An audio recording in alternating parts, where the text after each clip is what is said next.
El rayo de luna. Gustavo Adolfo Bécquer. Yo no sé si esto es una historia que parece cuento o un cuento que parece historia. Lo que puedo decir es que en su fondo hay una verdad muy triste, de la que acaso yo seré uno de los últimos en aprovecharme, dadas mis condiciones de imaginación. Otro, con esta idea, tal vez hubiera hecho un tomo de filosofía lacrimosa. Yo he escrito esta leyenda, que a los demás que nada vean en su fondo al menos podrá entretenerles un rato. Era noble. Había nacido entre el estruendo de las armas, y el insólito clamor de una trompa de guerra no lo hubiera hecho levantar la cabeza un instante, ni apartar sus ojos de un punto del oscuro pergamino en que leía la última cantiga de un trovador. Los que quisieran encontrarle no le debían buscar en el anchuroso patio de su castillo, donde los palafreneros domaban los potros, los pajes se enseñaban a volar a los halcones y los soldados se entretenían los días de reposo en afilar el hierro de su lanza contra una piedra. «¿Dónde está Manrique? ¿Dónde está vuestro señor?», preguntaba algunas veces su madre. «No sabemos», respondían sus servidores. «¿Acaso estará en el claustro del monasterio de la Peña, sentado al borde de una tumba, prestando oído a ver si sorprende alguna palabra de la conversación de los muertos, o en el puente, mirando correr unas tras otras las olas del río por debajo de sus arcos? ¿O acurrucado en la quiebra de una roca y entretenido en contar las estrellas del cielo, en seguir una nube con la vista o contemplar los fuegos fatuos que cruzan como exhalaciones sobre el haz de las lagunas? En cualquier parte estará, menos en donde esté todo el mundo». En efecto, Manrique amaba la soledad, y la amaba de tal modo que algunas veces hubiera deseado no tener sombra, porque su sombra no le siguiese a todas partes. Amaba la soledad porque en su seno, dando rienda suelta a la imaginación, forjaba un mundo fantástico habitado por extrañas creaciones, hijas de sus delirios y sus ensueños de poeta. Porque Manrique era poeta, tanto que nunca le habían satisfecho las formas en que pudiera encerrar sus pensamientos, y nunca los había encerrado al escribirlos. Creía que entre las rojas ascuas del hogar habitaban espíritus de fuego de 1000 colores, que corrían como insectos de oro a lo largo de los troncos encendidos, o danzaban en una luminosa ronda de chispas en la cúspide de las llamas, y se pasaba las horas muertas sentado en un escabel junto a la alta chimenea gótica, inmóvil y con los ojos fijos en la lumbre. Creía que en el fondo de las ondas del río, entre los musgos de la fuente y sobre los vapores del lago, vivían unas mujeres misteriosas, hadas, sílfides u ondinas, que exhalaban lamentos y suspiros o cantaban y se reían en el monótono rumor del agua, rumor que oía en silencio intentando traducirlo. En las nubes, en el aire, en el fondo de los bosques, en las grietas de las peñas, imaginaba percibir formas o escuchar sonidos misteriosos, formas de seres sobrenaturales, palabras ininteligibles que no podía comprender. Amar.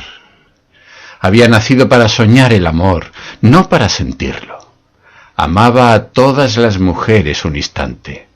A esta porque era rubia, a aquella porque tenía los labios rojos, a la otra porque se cimbreaba al andar como un junco. Algunas veces llegaba su delirio hasta el punto de quedarse una noche entera mirando a la luna que flotaba en el cielo entre un vapor de plata o a las estrellas que temblaban a lo lejos como los cambiantes de las piedras preciosas. En aquellas largas noches de poético insomnio exclamaba: «Si es verdad, como el prior de la Peña me ha dicho, que es posible que esos puntos de luz sean mundos, si es verdad que en ese globo de nácar que rueda sobre las nubes habitan gentes, ¿qué mujeres tan hermosas serán las mujeres de esas regiones luminosas? Y yo no podré verlas, y yo no podré amarlas. ¿Cómo será su hermosura? ¿Cómo será su amor? Manrique no estaba aún lo bastante loco para que le siguiesen los muchachos, pero sí lo suficiente para hablar y gesticular a solas, que es por donde se empieza. Sobre el Duero, que pasaba lamiendo las carcomidas y oscuras piedras de las murallas de Soria, hay un puente que conduce de la ciudad al antiguo convento de los templarios, cuyas posesiones se extendían a lo largo de la opuesta margen del río. En la época a que nos referimos, los caballeros de la Orden habían ya abandonado sus históricas fortalezas, pero aún quedaban en pie los restos de los anchos torreones de sus muros. Aún se veían como en parte se ven hoy, cubiertos de hiedra y campanillas blancas, los macizos arcos de su claustro, las prolongadas galerías ojivales de sus patios de armas, en las que suspiraba el viento con un gemido agitando las altas hierbas. En los huertos y en los jardines, cuyos senderos no hollaban hacía muchos años las plantas de los religiosos, la vegetación abandonada a sí misma desplegaba todas sus galas, sin temor de que la mano del hombre la mutilase creyendo embellecerla. Las plantas trepadoras subían encaramándose por los añosos troncos de los árboles. Las sombrías calles de álamos, cuyas copas se tocaban y se confundían entre sí, se habían cubierto de césped. Los cardos silvestres y las ortigas brotaban en medio de los enarenados caminos, y en dos trozos de fábrica próximos a desplomarse, el jaramago flotando al viento como el penacho de una cimera, y las campanillas blancas y azules balanceándose como en un columpio sobre sus largos y flexibles tallos, pregonaban la victoria de la destrucción y la ruina. Era de noche, una noche de verano, templada, llena de perfumes y de rumores apacibles, y con una luna blanca y serena en mitad de un cielo azul, luminoso y transparente. Manrique, presa a su imaginación de un vértigo de poesía, después de atravesar el puente, desde donde contempló un momento la negra silueta de la ciudad, que se destacaba sobre el fondo de algunas nubes blanquecinas y ligeras, arrolladas en el horizonte, se internó en las desiertas ruinas de los templarios. La medianoche tocaba a su punto. La luna, que se había ido remontando lentamente, estaba ya en lo más alto del cielo, cuando al entrar en una oscura alameda que conducía desde el derruido claustro a la margen del Duero, Manrique exhaló un grito leve, ahogado, mezcla extraña de sorpresa, de temor y de júbilo. En el fondo de la sombría alameda había visto agitarse una cosa blanca que flotó un momento y desapareció en la oscuridad. La orla del traje de una mujer que había cruzado el sendero y se ocultaba entre el follaje, en el mismo instante en que el loco soñador de quimeras o imposibles penetraba en los jardines. Llegó al punto en que había visto perderse entre la espesura de las ramas a la mujer misteriosa. Había desaparecido. ¿Por dónde? Allá lejos creyó divisar por entre los cruzados troncos de los árboles como una claridad o una forma blanca que se movía. Es ella que lleva alas en los pies y huye como una sombra, dijo, y se precipitó en su busca, separando con las manos las redes de hiedra que se extendían como un tapiz de unos en otros álamos. Llegó rompiendo por entre la maleza y las plantas parásitas hasta una especie de rellano que iluminaba la claridad del cielo. Nadie.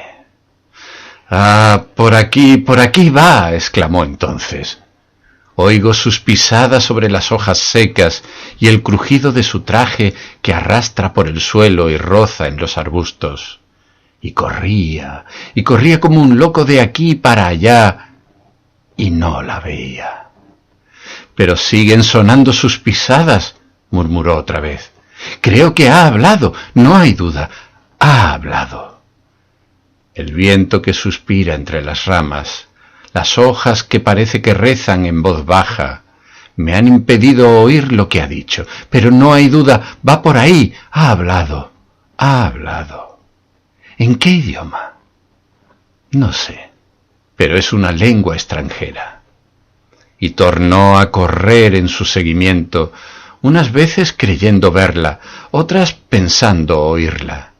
Ya notando que las ramas por entre las cuales había desaparecido se movían, ya imaginando distinguir en la arena la huella de sus breves pies.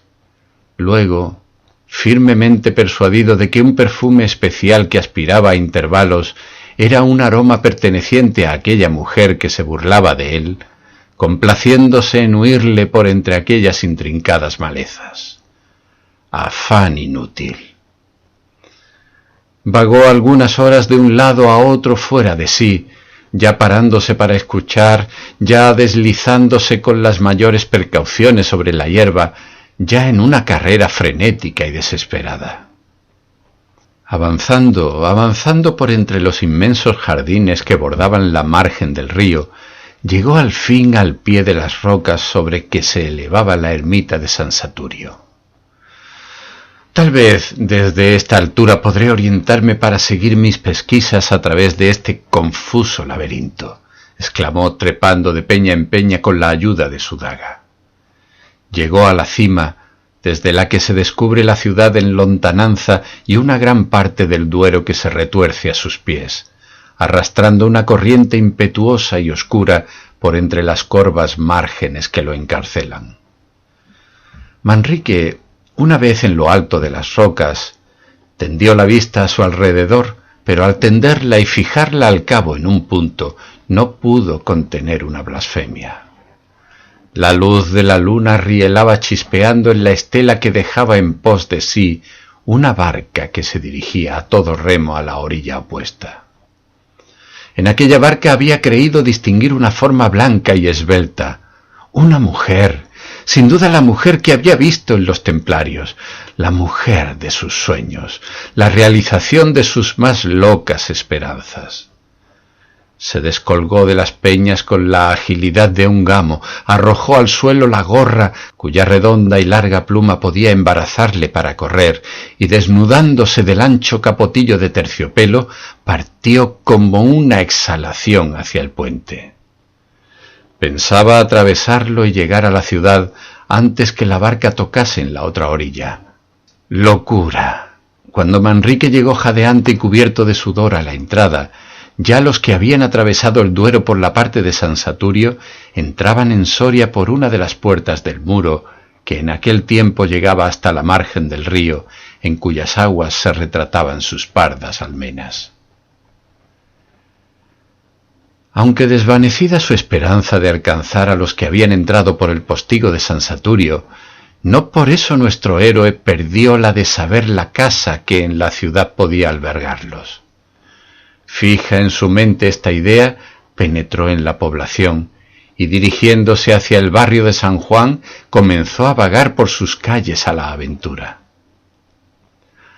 Las calles de Soria eran entonces, y lo son todavía, estrechas, oscuras y tortuosas. Un silencio profundo reinaba en ellas, silencio que sólo interrumpían ora el lejano ladrido de un perro, ora el rumor de una puerta al cerrarse, ora el relincho de un corcel que, piafando, hacía sonar la cadena que le sujetaba al pesebre en las subterráneas caballerizas. Manrique, con el oído atento a estos rumores de la noche, que unas veces le parecían los pasos de alguna persona que había doblado ya la última esquina de un callejón desierto, otras voces confusas de gentes que hablaban a sus espaldas y que a cada momento esperaba ver a su lado, anduvo algunas horas corriendo al azar de un sitio a otro.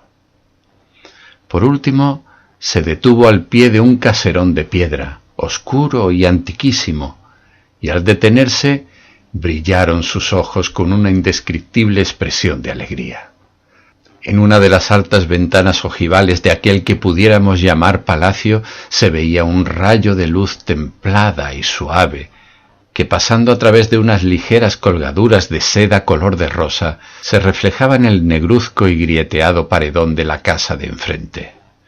«No cabe duda, aquí vive mi desconocida», murmuró el joven en voz baja, sin apartar un punto sus ojos de la ventana gótica. «Aquí vive». Ella entró por el postigo de San Saturio. Por el postigo de San Saturio se viene a este barrio. En este barrio hay una casa donde pasada la medianoche aún hay gente en vela. ¿En vela? ¿Quién sino ella que vuelve de sus nocturnas excursiones puede estarlo a estas horas? No hay más. Esta es su casa. En esta firme persuasión, y revolviendo en su cabeza las más locas y fantásticas imaginaciones, esperó el alba frente a la ventana gótica de la que en toda la noche no faltó la luz, ni él separó la vista un momento. Cuando llegó el día, las macizas puertas del arco que daba entrada al caserón y sobre cuya clave se veían esculpidos los blasones de su dueño, giraron pesadamente sobre los goznes con un chirrido prolongado y agudo. Un escudero reapareció en el dintel con un manojo de llaves en la mano, restregándose los ojos y enseñando al bostezar una caja de dientes capaces de dar envidia a un cocodrilo. Verle Manrique y lanzarse a la puerta todo fue obra de un instante. ¿Quién habita en esta casa? ¿Cómo se llama ella? ¿De dónde es? ¿A qué hora ha venido a Soria? ¿Tiene esposo? ¡Responde, responde, animal! Esta fue la salutación que, sacudiéndole el brazo violentamente, dirigió al pobre escudero, el cual, después de mirarle un buen espacio de tiempo con ojos espantados y estúpidos, le contestó con voz entrecortada por la sorpresa: «En esta casa vive el muy honrado señor don Alonso de Valdecuellos, montero mayor de nuestro señor el rey, que herido en la guerra contra moros se encuentra en esta ciudad reponiéndose de sus fatigas». «Pero ¿y su hija?», interrumpió el joven impaciente. «¿Y su hija, o su hermana, o su esposa, o lo que sea?» «No tiene ninguna mujer consigo». «¿No tiene ninguna? Pues ¿quién duerme allí, en aquel aposento donde toda la noche he visto arder una luz?» «¿Allí? Allí duerme mi señor don Alonso, que como se halla enfermo, mantiene encendida su lámpara hasta que amanece». Un rayo cayendo de improviso a sus pies no le hubiera causado más asombro que el que le causaron estas palabras. «Yo la he de encontrar, y si la encuentro estoy casi seguro que he de conocerla». «¿En qué?». «Eso es lo que no podré decir, pero he de conocerla. El eco de sus pisadas o una sola palabra suya que vuelva a oír, un extremo de su traje, un solo extremo que vuelva a ver, me bastarán para conseguirlo. Noche y día estoy mirando flotar delante de mis ojos aquellos pliegues de una tela diáfana y blanquísima.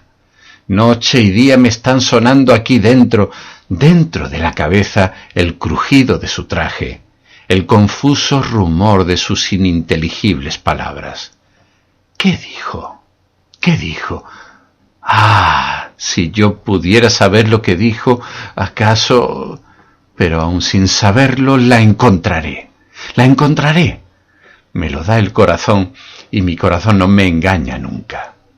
Verdad es que ya he recorrido inútilmente todas las calles de Soria, que he pasado noches y noches al sereno, hecho poste de una esquina, que he gastado más de 20 doblas en oro en hacer charlar a dueñas y escuderos, que he dado agua bendita en San Nicolás a una vieja arrebujada con tal arte en su manto de anascote que se me figuró una deidad.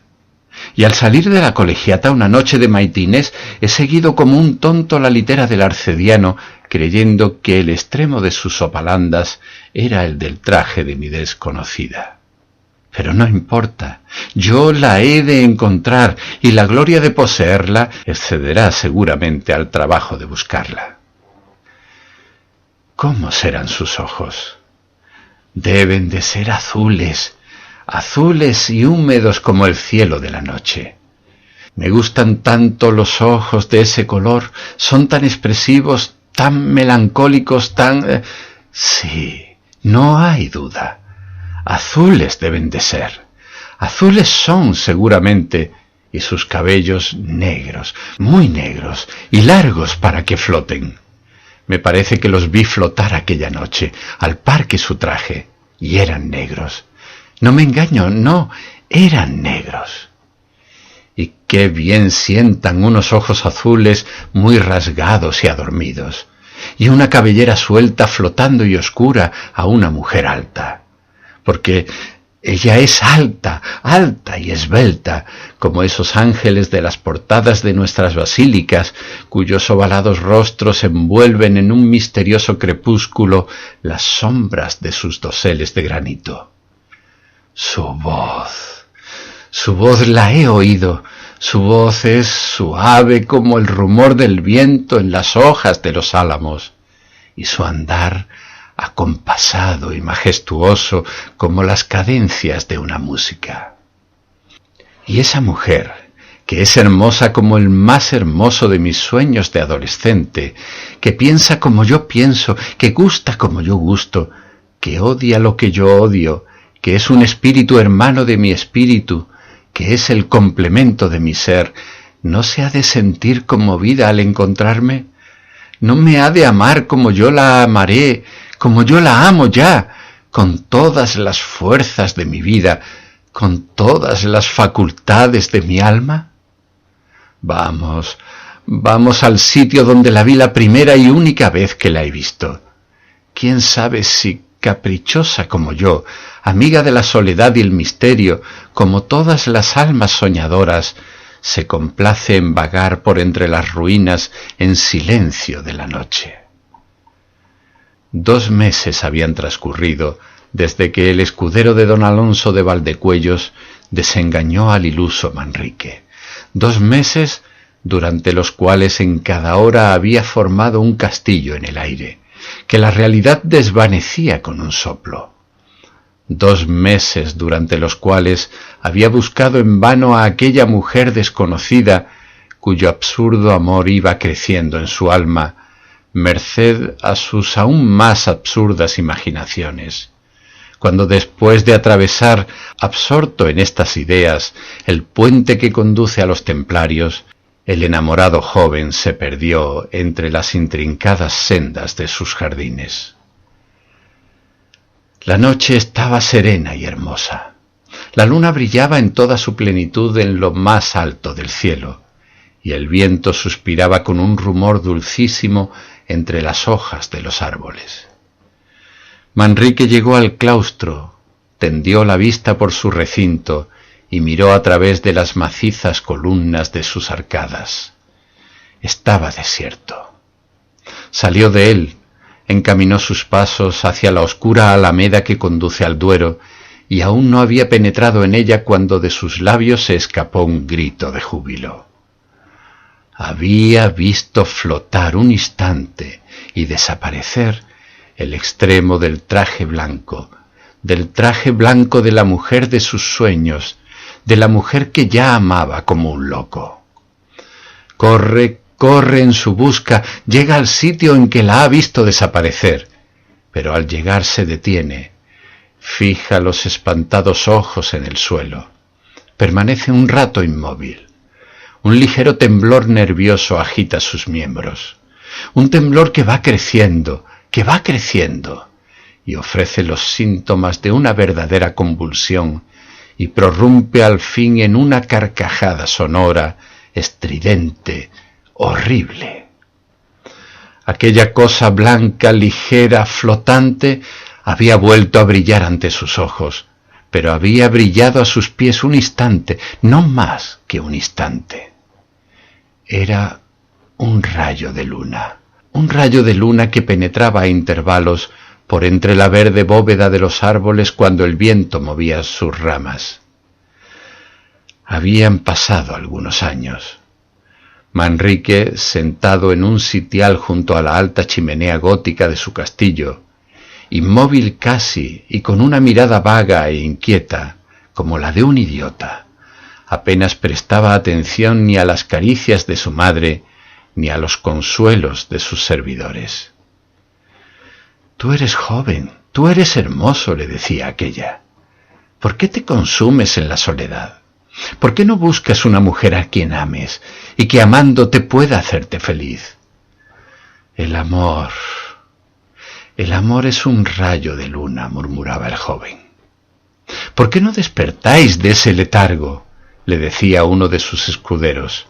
Os vestís de hierro de pies a cabeza, mandáis desplegar al aire vuestro pendón de rico hombre y marchamos a la guerra. En la guerra se encuentra la gloria.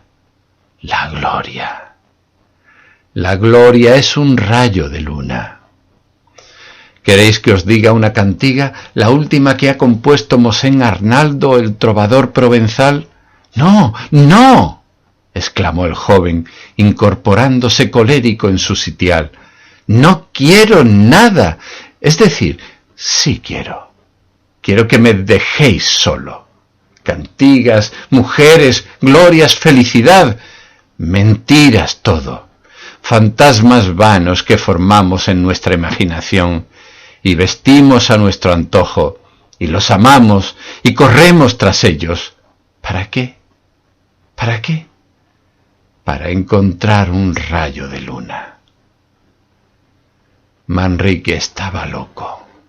Por lo menos todo el mundo lo creía así.